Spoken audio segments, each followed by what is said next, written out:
This is Taking the Lead, a podcast for B2B tech professionals, leaders, and executives who want to learn from female icons in the tech industry. In each episode, host Christina Brady interviews women who are driving revenue for some of the most respected tech companies in the world. Are you ready to get inspired? Hello, everyone, and welcome to another episode of Taking the Lead. I'm Christina Brady, and I am here with the amazing, the incredible Natalie Lambert. Natalie, welcome to the show. Thank you, Christina. Glad to be here today.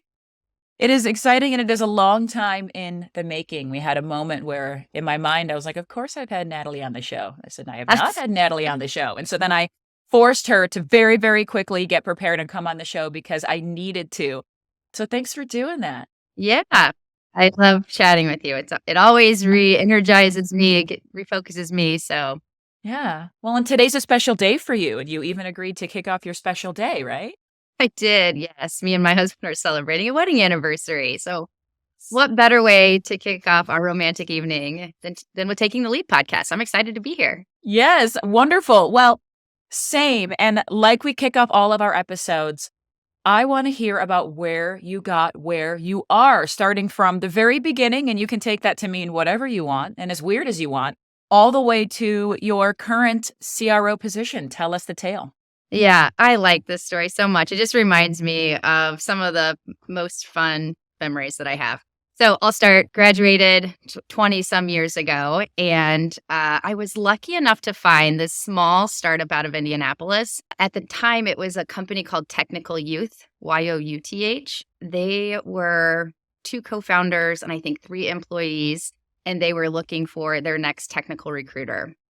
It was a traditional staffing company that was trying to really disrupt how staffing is viewed. We took the spin that we were going to recruit college students and recent grads and supplement IT projects. This was in an era, early 2000s, where there was a ton of money being spent to prevent any disruption within Y2K, hundreds and hundreds of dollars. We were coming in with a more affordable and just a fresh spin on things. And so even in my earliest days in this space in my career, feeling this sense of how do we disrupt what is normal. And so I spent 15 years with that organization. We built it from, again, I was the 3rd or 4th employee up at when I left. There was over 300 employees. We had 20 offices. We were supporting 3 different verticals within the staffing realm.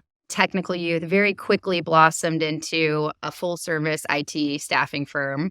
We branched off an EMR, EHR staffing division that's been wildly successful through the years. And then when I had left, we had just launched our accounting and finance division. The company is now branded as the 811 Group, but just a wonderful experience. So I started out as a technical recruiter. At the time, the company had one career path. You recruited, you sold, and you led. And we were very intentional. And some of the things that I learned that I still carry today within my leadership style is ensuring that we are always looking at our internal talent first, which I think some organizations overlook. The company refused to hire externally. So the only way we could grow was ensuring that we retain talent. And if you know anything about the staffing space, Christina, it has an incredibly large number of turnover. And so our challenge was, how do I find entry-level talent, groom them, and seed them into a leader that I need to continue to grow our organization? So early on in my career, we had to learn the fundamentals of creating this leadership engine. And I think that's really carried with me throughout my career. So I recruited in downtown Indianapolis for some time. I sold for about 2 years.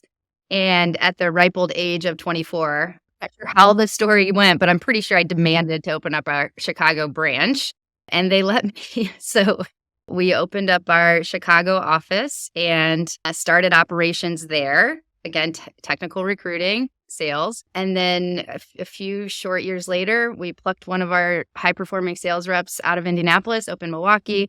We started to do that for our Denver office, our Minneapolis office. It became more of a regional role as we continued to grow organically. And then by the time I left, I was overseeing 9 of the physical locations, really helping build out more of the operations. Travel was pretty intense by the time I was feeling the work-life balance starting to wane a bit. And Chicago had some really great startups that were really blossoming in Chicago. And so I joined a Series B company, Hirology, right here in my backyard. And it was an opportunity for me to lead a team in the post-sales world. This was my first post-sales experience, my first introduction into SaaS. And I am forever grateful for that leadership team for embarking and seeing my potential from moving from a services sale into a SaaS sale. Also understanding uniquely that my experience on pre-sale and post-sale would translate into anything in the success world. And so I learned an incredible amount at Hirology.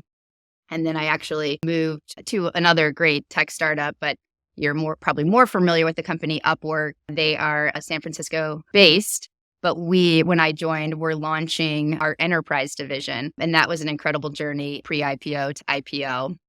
And I find myself most recently at Apploi, but throughout my entire career, pre-sales, post-sale, implementation, the support function. I also have seen quite a number of variations of how orgs are structured. And so it's been a real fun journey. Today at Apploi, I oversee everything from marketing to channel, from our sales, post-sale support. So I feel like today I kind of touch everything.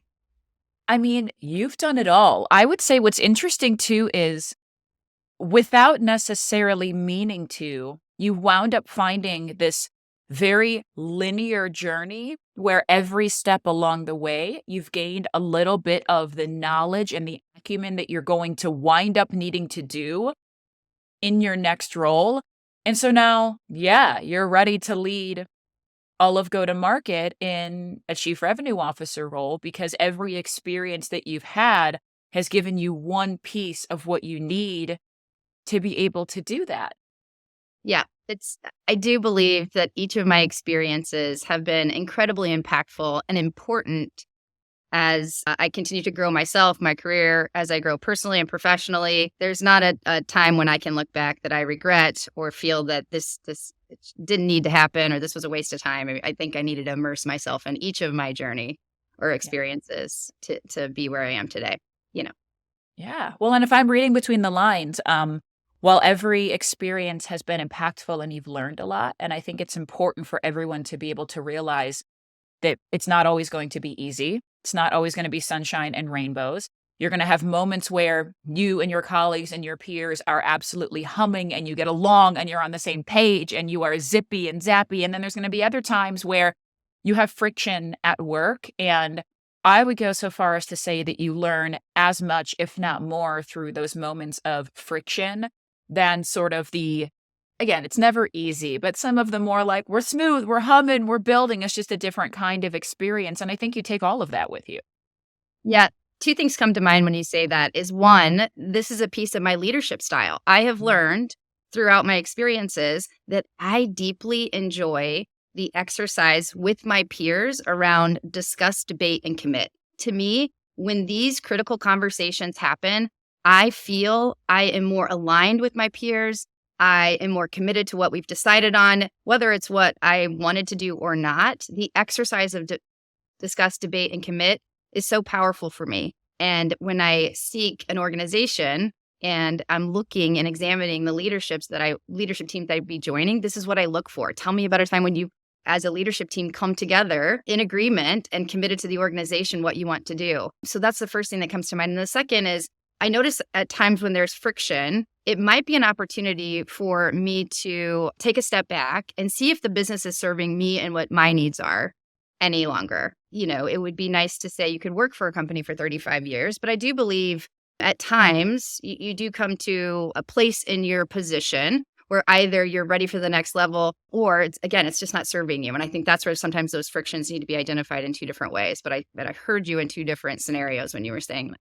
That's big. And also the idea of what I'm doing is no longer serving me. I think that can be a really scary place for people to sit with for a long time, because on the one hand, you wonder if that feeling of this isn't serving me anymore. Am I being too subjective? Am I being too, dare I say it, sensitive? Is there something clouding my judgment? And am I in a scenario that is actually normal for this industry and I'm reading it as abnormal? And what do I do with that? Versus, no, I'm in a situation that isn't normal or shouldn't be normal. And there is something that I should do about that. And I would imagine that in the role that you're in right now, you're having to not only deal with those thoughts that happen as an individual, because we all have them, but then you also have to guide an organization full of people that you know are asking those same kinds of questions. And so before we dive into the heartier topic of the day, as a CRO, you're overseeing so many different functions and so many types of people and so many different communicators. And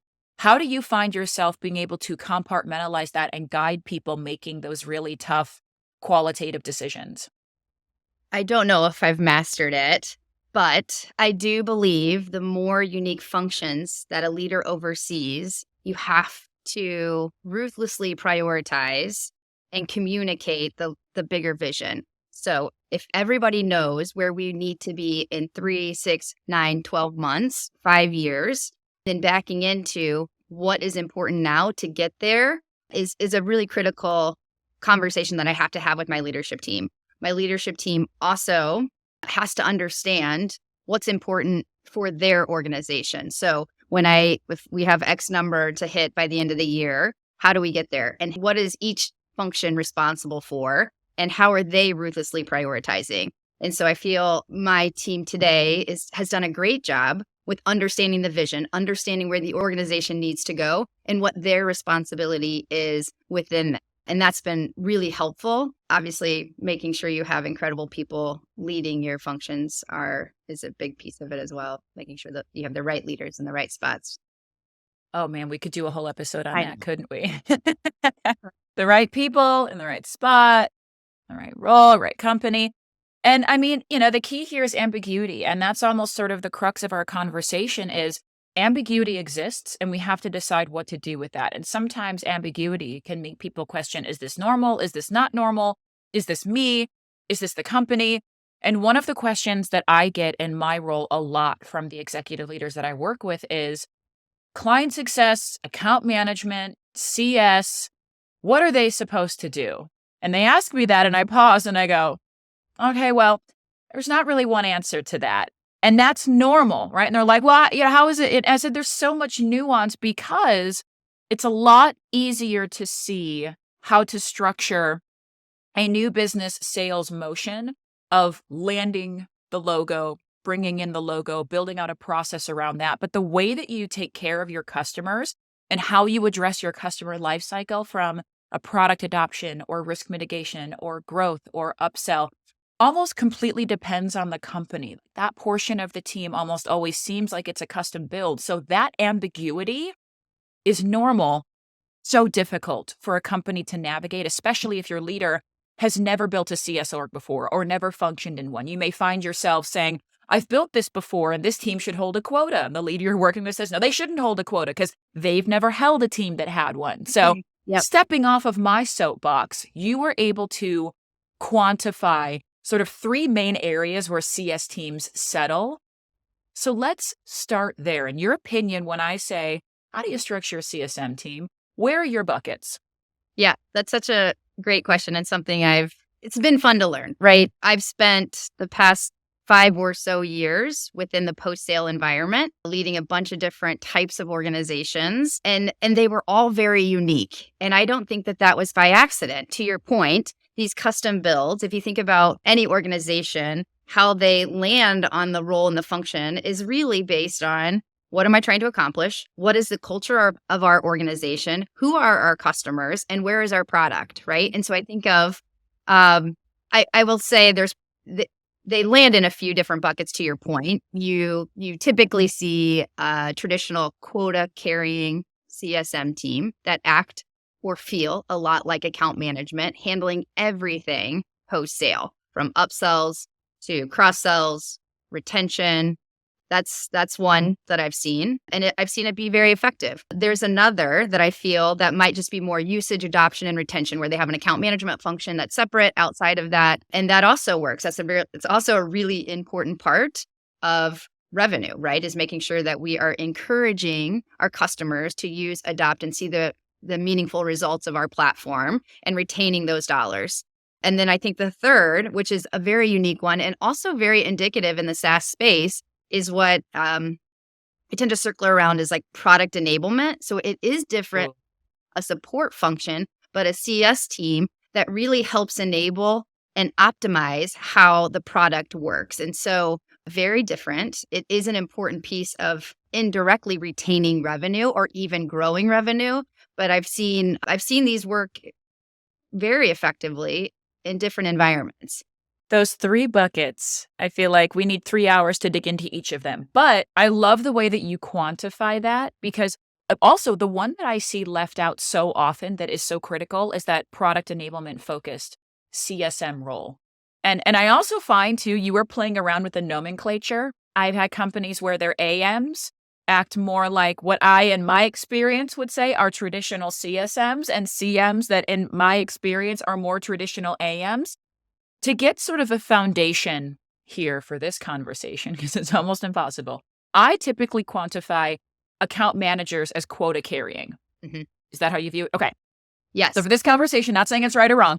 So account managers are more quota carrying, and then client success managers are more retention focused, potentially product enablement focused. Would you quantify that as more in the CSM realm? I notice it. Yeah, I notice it on the early stage as your product is maturing and as you're validating what your product needs to be to the customers you're selling to. There is this evolution and some sort of gap that, because you can't build everything. So what can our, teams do to help bridge the gap until we know what we're building and how quickly we can build it? And so that's when I feel like you have the need for a team that looks more like product enablement.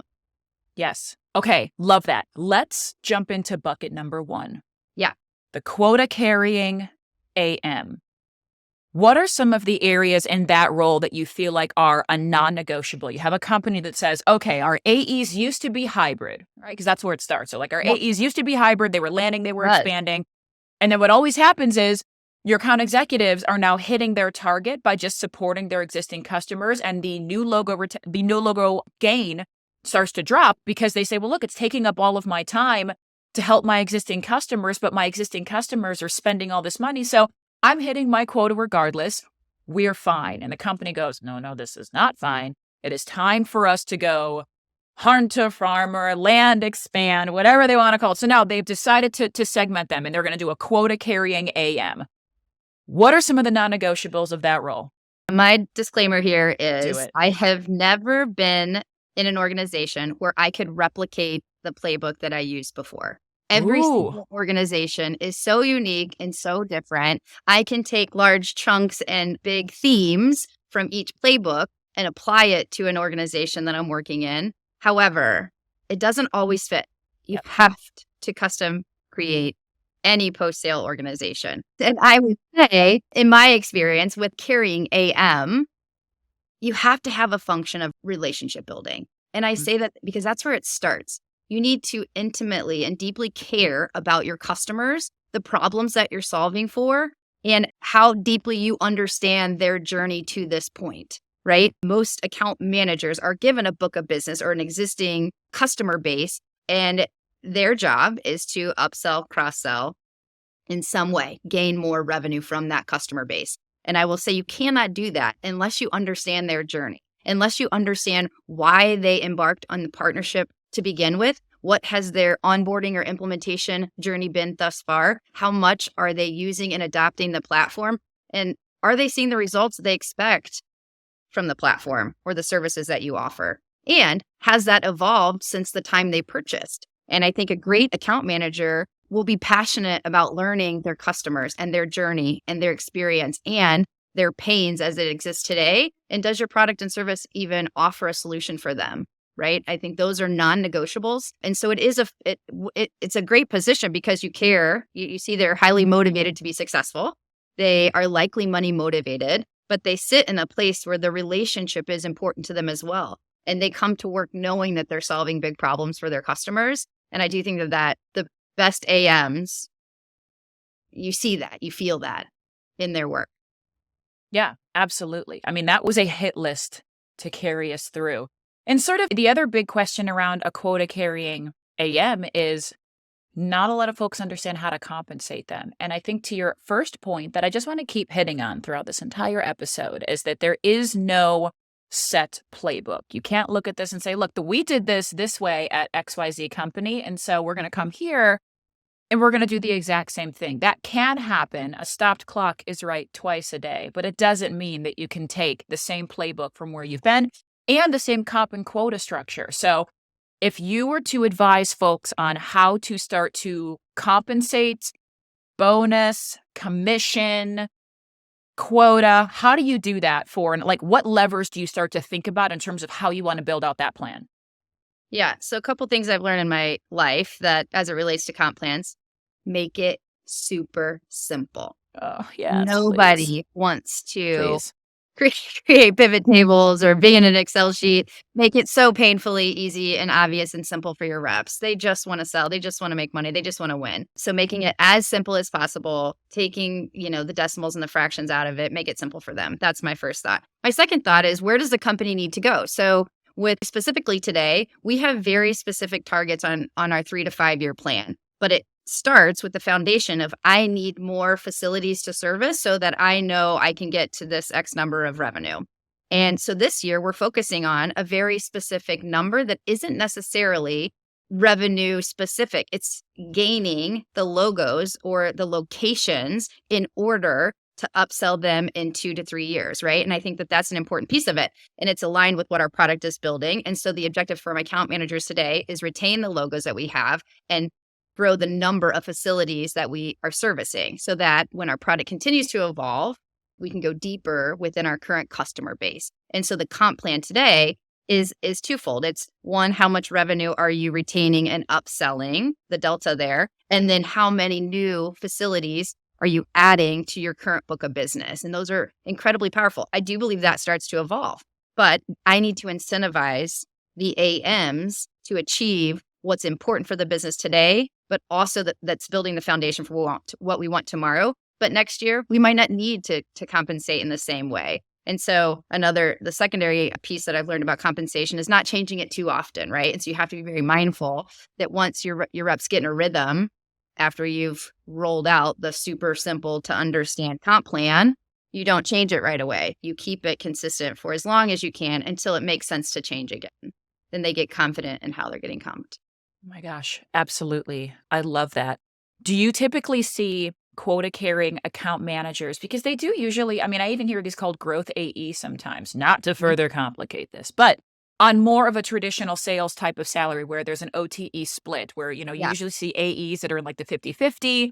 Quota-carrying AMs, where do you usually see that on target earnings split sit? Yeah, it depends on, I guess, the average contract value. How much can you upsell? At times, your upsells could be small and incremental. And so in that case, you would want a higher base salary to keep your AEs fed. And then the motivation, right? You have to be realistic. Are you doubling the ACV from a growth perspective? I think you have to kind of digest.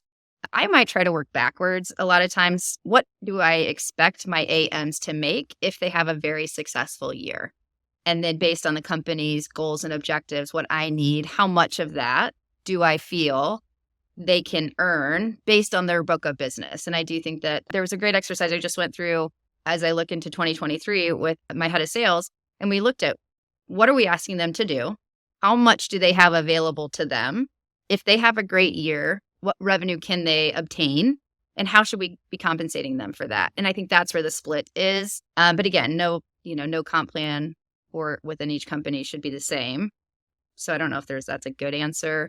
Great I do answer. believe our AEs, are more on that 50-50, but I think post-sale, you start to see, the 60-40 splits or 70-30, because you're focusing on that relationship too. It's not just about the revenue. Yeah, I would agree. That's what I see as well, is even the quota carrying CSMs. I will say a 50-50 base to commission on target earnings split for a quota carrying account manager or growth AE, as they can be called, or if you call them CSMs, but this is their job. 50-50 is rare. Like, I don't know that I've ever actually seen one. And when I have, I've been like, hey, you should adjust that. So that's good. Now, as we go into bucket number 2, I'm now realizing that these are like not firm buckets. They're kind of like wavy buckets because bucket number 2 is that retention focused CSM AM.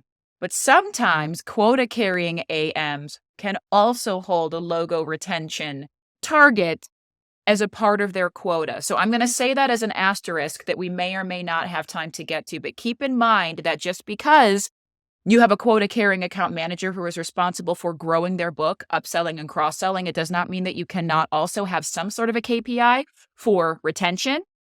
But putting that aside for right now, most CSMs are in that our job is adoption, our job is retention. So let's talk about bucket number 2, that retention-focused CSM.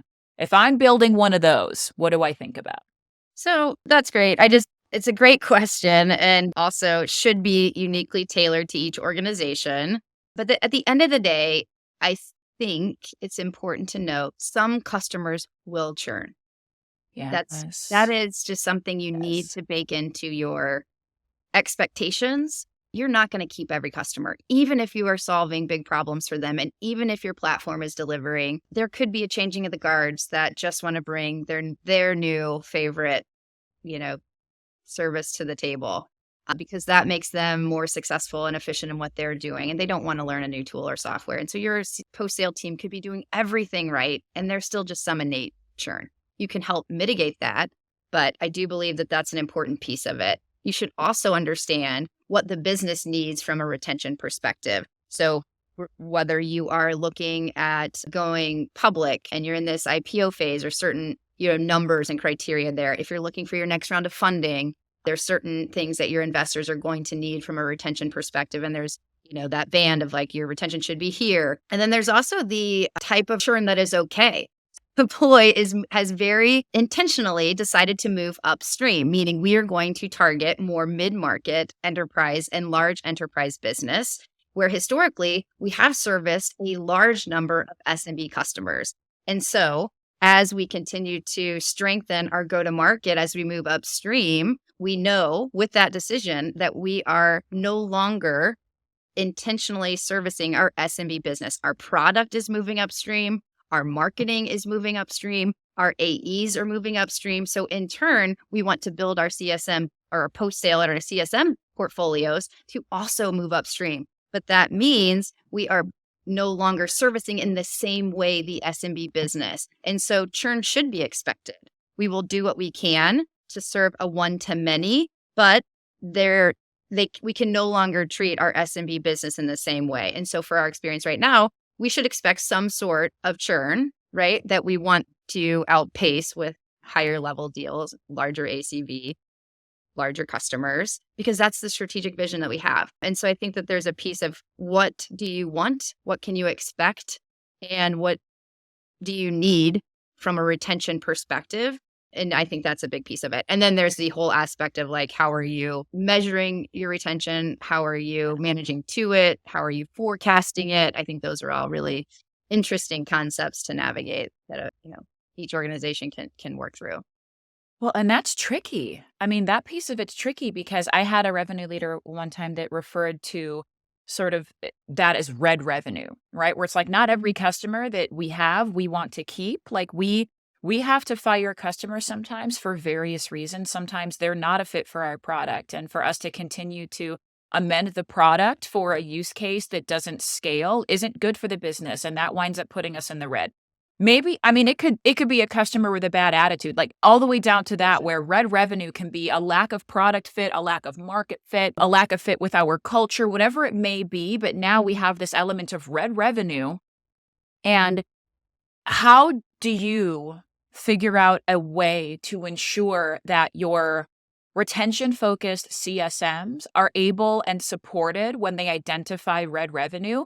Because what we find happening a lot is we will have CSMs that say, look, my job is to retain and my bonus is tied to this. So I'm identifying that this is not a great customer for us for whatever reason it may be. But if I don't retain them, I'm not making my entire bonus. Is there a solve for that in your opinion? I've always tried to work with my CSMs to empower them to know their business well enough to eliminate the surprise factor. Yeah. Are we working with our portfolio to better understand? And there's tools that will help you do this, right? So we use Gainsight today, and we've built it in a way that helps give us alerts, right? Hey, your customer hasn't logged in 30 days. That's a red flag. Hey, they haven't posted a job in 3 weeks. We should probably check in with them and see what's going on. Hey, they haven't pushed the hire button in quite some time. This is, these alerts, these triggers that help you. Or, hey, we haven't spoken to this customer in 6 months, right? We bucket our success factors into a couple things. Are they engaging with us? If they're not talking to us, they're talking to someone else likely. Are they using the platform? Are they logging in? Are they posting jobs? And then are they seeing the results? Are they seeing the candidates that they really need to be seeing? And are they seeing the value of our platform? And then there's this weird other one. Well, there's two weird other ones that are like somewhat harder to quantify. But is there a changing of the guards? Did they just have a new CEO? Did they have a merger and acquisition? Like these events type things that like, hey, this could trump maybe whatever we're seeing within the usage in the platform. They have a VP, a TA. We need to meet this person right away. And then probably the most powerful one is like just that gut feeling your CSMs have. Like, hey, I talked to them, something seems off. They're frustrated. I can tell.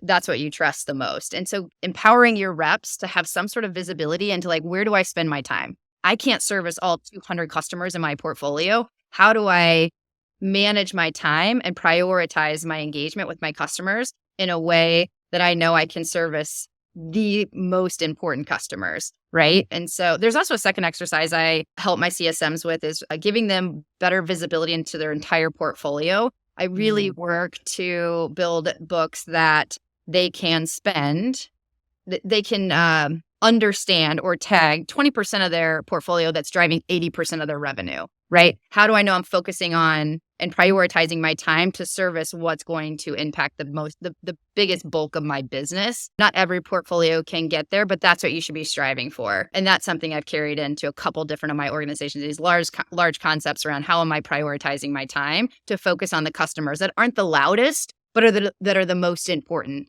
And how do I ensure I'm giving value added engagement to my biggest customers that are driving the biggest amount of my revenue? Because a lot of times they're more sophisticated in the product. They're using it. They know what they're doing and they don't need us as much. And so we assume that they're fine. The reality is we need to be more strategic and have higher value engagements with those customers to begin with. You laid it out that the theme there is it has to come from the top, and whoever is leading the organization needs to have an understanding of the ultimate goals of the business and empower their people to live by those goals, and never put your people in a position where they're deciding between what is right for the company and the company vision versus, am I going to be taken care of? Am I going to be paid? Am I going to get the achievements that I need? Am I going to be promoted? And when those two things are at odds, especially on CS, you build a really bad leaky bucket that sometimes is hard to come back from. And the last part on this piece that I think is critical to understand, and again, there may be no right way, but half the companies that I talk to, they say, yeah, so my retention-focused CSMs, they don't handle any contracts, right? Like they're servicing the customer, they're doing QBRs or MBRs or whatever they wind up looking like. And then when it's time to renew, we're bouncing back to the AE, they're on auto renew. And then the other half is, no, the CSMs are actually handling the contracts and sending the contracts, and it truly is full cycle in that sense. For you, is there one that you feel like is more efficient and more scalable than the other, or is this one truly a build what makes sense for the business? I think build what makes sense for the business. When I think about sending contracts out, that has a lot to do with the comfort level that your leadership team, either in legal or finance, has with giving your ICs control without the visibility, at the top. And I would say, while it does vary, what I might advocate for is give them as much responsibility as you can. They feel more in control. They don't feel like they have to get approval on every single step of the way. Give them as much training, strategy, and knowledge as you can, meaning we don't want to discount more than this percent. We don't want to ever increase customer rates by 200%. This is a bad customer experience. Giving them parameters and guidelines, but then allowing them to run their business as if it's their own business. And I think they feel more empowered and in control of not only the success of their book of business, but their own destiny, right? Like, I've made these decisions. I know that's not always the case. And obviously, the more upstream you go, the dollars are incredibly more, meaningful. And so you might need to pull some folks in. But yeah, I would say removing any friction, removing the approval processes as much as you can to your comfort level, but it only empowers your reps to make better decisions because they have the autonomy and they feel more in control of their own success. Was hoping we were going to drop the word autonomy in here, because great CSMs feel like they have autonomy to make the right decisions for their customers and the company. And that brings us to the third bucket, the product enablement-focused CSM. Tell us about those.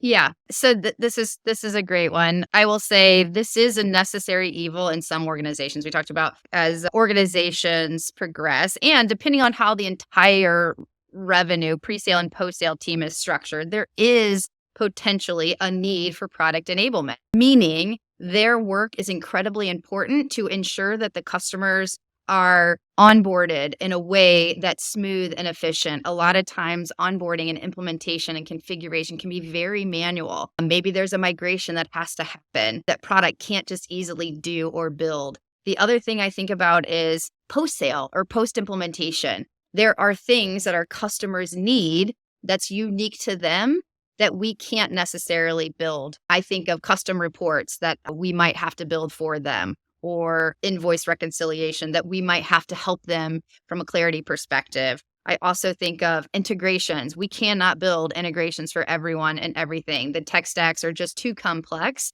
And as an organization, it doesn't make sense to spend our product and engineering resources on building out specific for each customer. And in fact, it slows us down greatly as companies continue to try to scale their customer base. And so the product enablement type of function can be really important, as again, and where I think it should be used is when you are trying to validate your product market fit. I think those are when your product enablement orgs are the most important. They can be incredibly expensive because you're paying, the highest dollar for full-time employees versus building a tool to automate it. But it's an important function depending on where you are in your product maturity.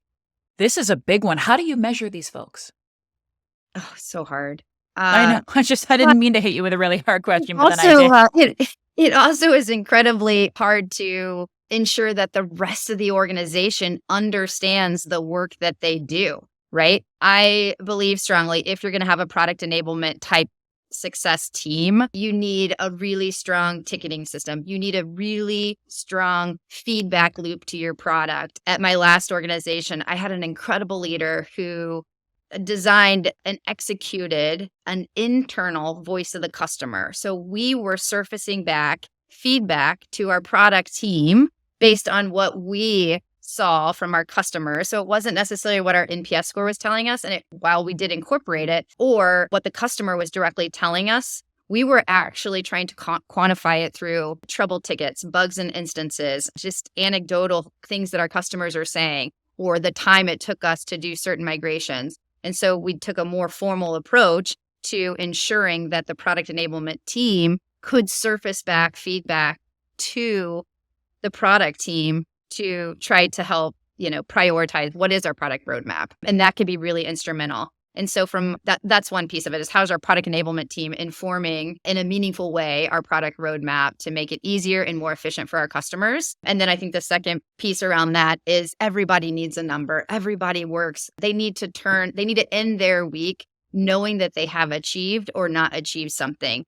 And in any post-sale environment, you are getting bombarded with a lot of different things, a current customer, a new customer, a bug, all these things, right? And I do think it's empowering for our teams to give them a number, whether it's I had this many engagements this week, or I closed this many tickets this week, or I launched this new customer. It's a challenge at each organization to find out what is that important number, and it might evolve. I know at my last organization, it had evolved. We had one certain KPI that we worked with. We were able to automate that, and now it's a new number that my team wants to focus on. And so it's important to elevate them. And it's somewhat of it falls into like the selfless again. Nobody knows what they're doing a lot of times on the back end, but they're doing meaningful work. And so for the leaders managing those types of teams or partnering with those types of teams, it is incredibly important to recognize the work that they do.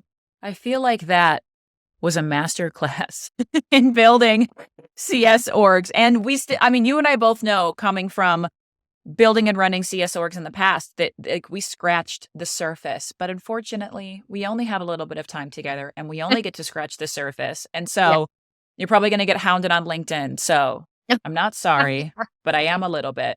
And then this brings us to one of my favorite sections of the episode, our rapid reveal, if you are down for that. I'm down for it. So I've got 5 questions for you, a minute or less to answer each, but going to help our audience just to get to know you a little bit better. So I'm going to throw you a softball for number one, maybe. I never know what a softball is.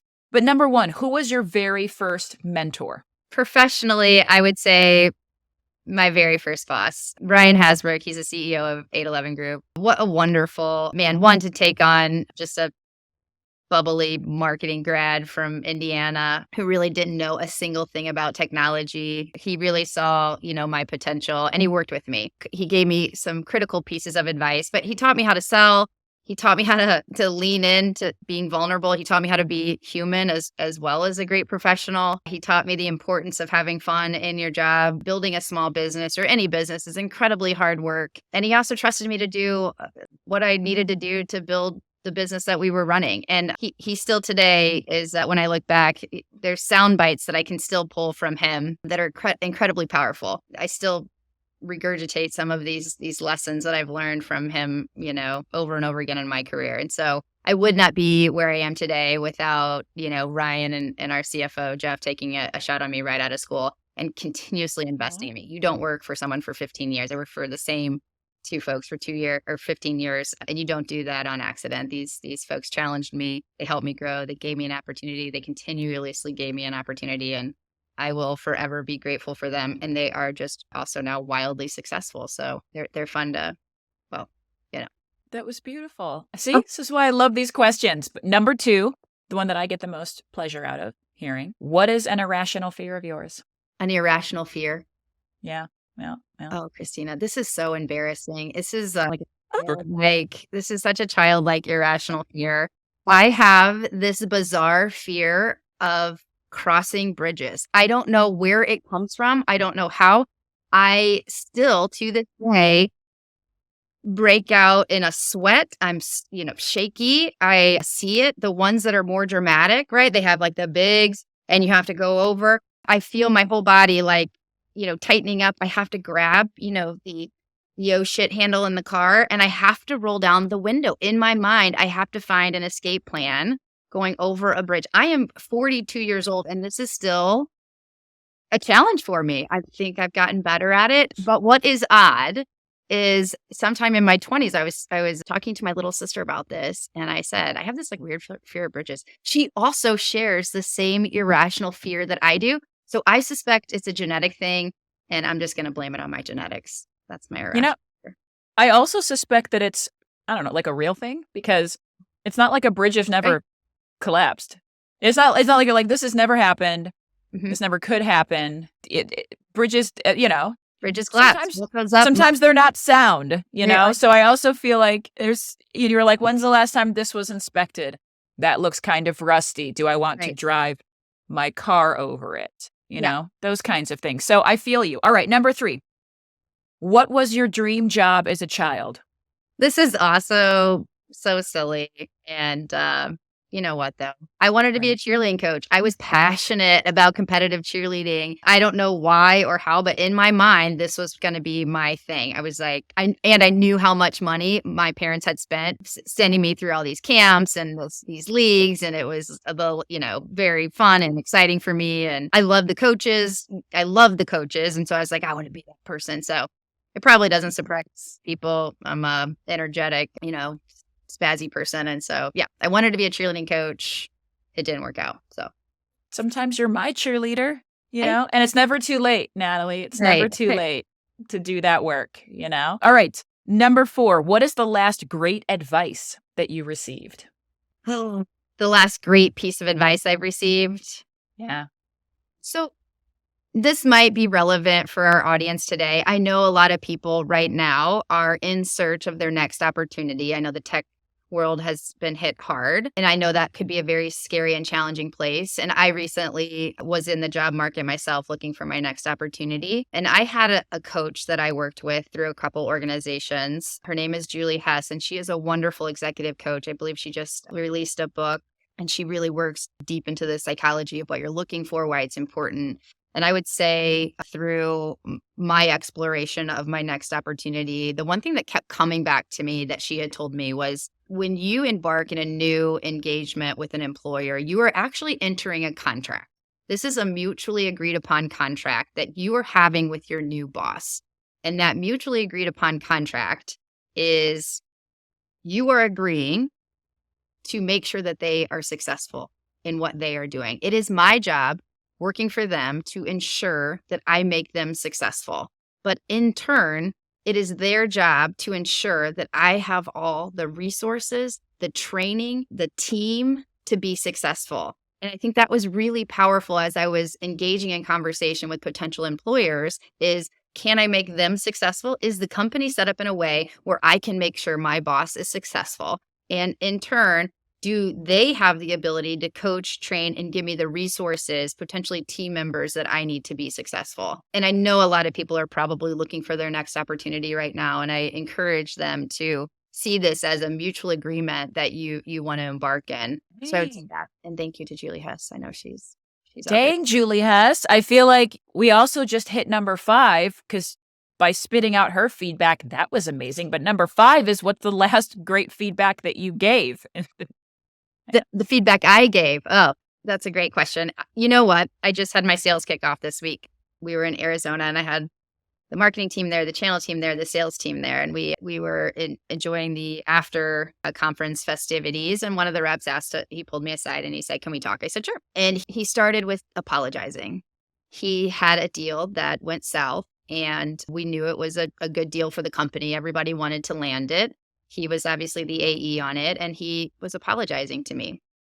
And I had to stop him. And I said, I don't want the apology. The apology is not the important piece here. We are sales reps. We will lose deals all the time, just as much as we will win deals.